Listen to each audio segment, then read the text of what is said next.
Hello প্রিয় বন্ধুরা, আজকে আপনাদের দেখাচ্ছি যশোর জেলার অধীনে অভয়নগর থানার অন্তর্গত ভবদহ সুইচ গেট, যেখান থেকে বন্যা কবলিত এলাকার প্লাবিত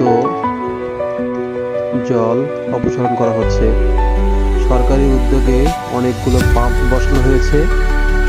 পাম্পগুলো থেকে পানি সরাসরি নদী দিয়ে চলে যাচ্ছে বঙ্গোপসাগরে।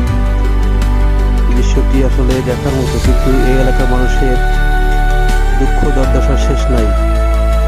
কে কে আসছেন এই এলাকায় ঘুরতে, অবশ্যই লাইক কমেন্ট করে জানাবেন। ভিডিওটি ভালো লাগলে পাশে থাকবেন। ধন্যবাদ।